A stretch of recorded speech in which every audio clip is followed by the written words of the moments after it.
Hey everyone, have you ever wondered what economics is really all about?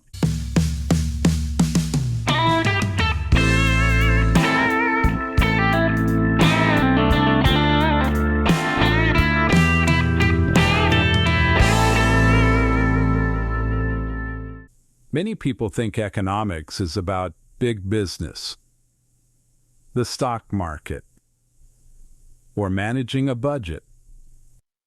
But more than anything else, people think economics is about money. Endless news coverage of stock prices, the ups and downs in the economy, and inflation rates has created a misconception that economics is primarily about money. But the truth is, economics is about far more than money. It's about the choices we make every day, the trade-offs we face, and the systems that shape our lives. Like an iceberg, the economy has a visible tip: money, markets, government policies, and the like. But beneath this surface lies a much deeper and more complex world of human behavior, resource allocation, and the choices societies make. To truly understand economics, we must dive deeper to explore these underlying forces that shape our worlds. Even if you never set foot on Wall Street, economics concerns you. At its most basic level, economics is about the choices we make every day and the cost of those choices. It's about how we make decisions in a world where we can't have everything we want. We call that problem scarcity, and it exists because people have unlimited wants. But the world has limited resources from which to meet those wants.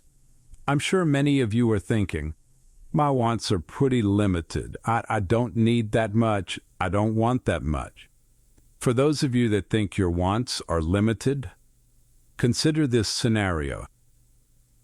Imagine that everything in your favorite stores was suddenly free. No price tags and no limits. Under those circumstances, wouldn't your wish list suddenly get a lot longer? Maybe you'd grab up some of those designer handbags that have always been out of your financial reach. And while you're at it, you might as well get a top-of-the-line home theater system. Perhaps you'd even go on that luxurious vacation of a lifetime, yet one you've always dreamed of. We often think our wants are limited because our budgets force us to prioritize. Without financial constraints, our desires would explode into a seemingly endless list.